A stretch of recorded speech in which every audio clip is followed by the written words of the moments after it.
So some people might be wondering why Rose Tico isn't in the trailer for Star Wars Episode 9, and that is because JJ Abrams has given Rose Tico space herpes. Rose Tico is in a medical facility somewhere recovering from herpes, and that is because JJ Abrams will despise Rian Johnson. He'll despise Rian Johnson for what he did to his characters. So JJ Abrams created these characters, and JJ Abrams would have had the intention of looking to use them in future movies. So these are the characters that we should have been seeing in Episode 9.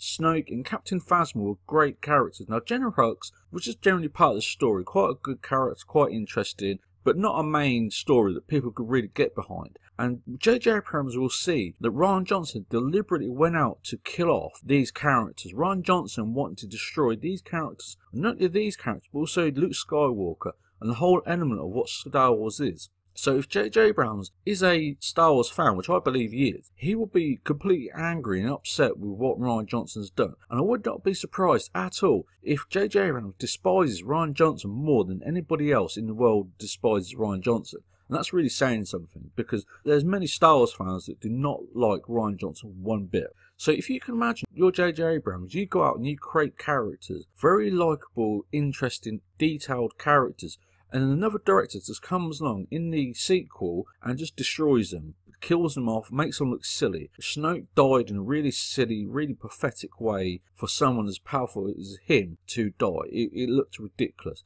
Again, Captain Phasma could have been a great character, and yet Rian Johnson killed her off as if she was silly and weak and pathetic. So JJ Abrams will despise what Rian Johnson has done. Now, if you ask JJ Abrams in public, he will give some sort of political and sort of marketing answer, and he'll say that he's a great fan of Rian Johnson, respects Rian Johnson, yet privately he will despise Rian Johnson for what he's done to these characters. And it's actually forced JJ Abrams to use characters like Emperor Palpatine. Now, I'm not saying that JJ Abrams doesn't want to use Emperor Palpatine, but he really has no choice. He has to go back and look at characters from the past, because Rian Johnson has killed off the good characters that could have gone into the future and had future movies. That is how badly Rian Johnson has managed his role within Star Wars. Rian Johnson has actually forced the director following his movie to go back into the past and rely on previous characters that we've seen already. JJ Abrams has no choice but to do that, because Rian Johnson was so rubbish and so terrible at directing and writing stories. But also, Kathleen Kennedy had no plan for Star Wars. If she planned out the storylines for Star Wars, she would have seen that killing these characters off would have been a terrible thing to do.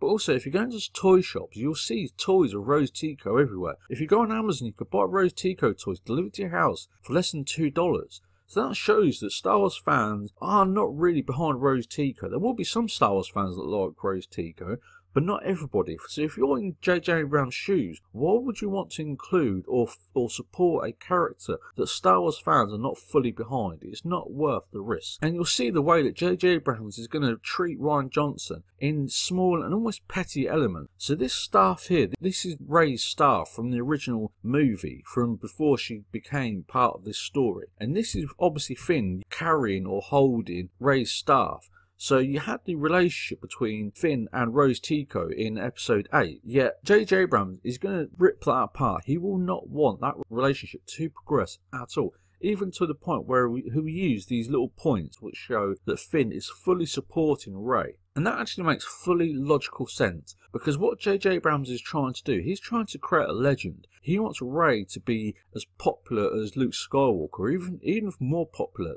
You know, let's dare say, he wants Rey to be a great character in the history of cinematic movies. So he's trying to build a legend. We're told that every generation has a legend. Rey is a legend for this current generation. So why would you want Rose Tico to get in the way of that when Rose Tico isn't fully supported by all the Star Wars fans? You can see that because you can go into the toy shops and you can see Rose Tico toys everywhere, because not all full Star Wars fans are behind Rose Tico. So JJ Abrams will look to destroy the image of Rose Tico. I would not be surprised if Rose Tico features in Star Wars Episode 9 for more than 60 seconds, literally. JJ Abrams will have a time limit on how long Rose Tico will be in Star Wars Episode 9.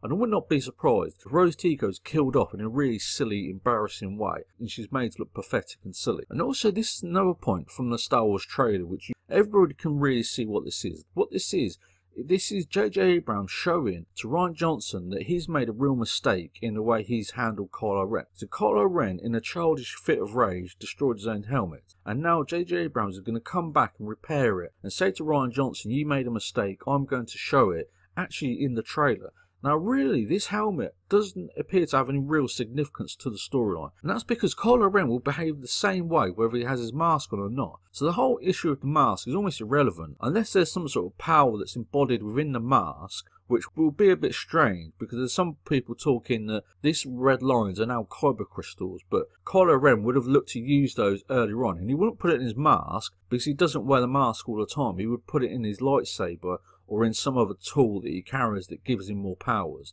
He wouldn't put it in some sort of occasional weapon or mask that he would use sometimes. So this is just JJ Abrams showing to Rian Johnson that he's made a terrible mistake, and he's going to show that more and more. He's going to show that Rose Tico is a terrible mistake, and I would not be surprised if JJ Abrams tries to come up with ways of showing that killing off these characters that Rian Johnson did was also a mistake. He will try to have little digs at Rian Johnson as much as possible, and he will try to belittle the whole image of Rian Johnson as a Star Wars director as much as possible. And that is because if you're in JJ Abrams' shoes and you went and created these characters, and these characters got a lot of very positive response from the Star Wars fans, especially Snoke. At the end of The Force Awakens, the whole talk was really about who was Snoke. There was this whole excitement about Snoke, and then Rian Johnson come along and just killed him off as if he was petulant and silly and fell for a little trick by Kylo Ren. So, you know, that's how I see it. If you disagree, that's completely your choice. Now, if you like Rose Tico, that's completely your choice. And leave your comments below and try to explain or justify why JJ Abrams should include the characters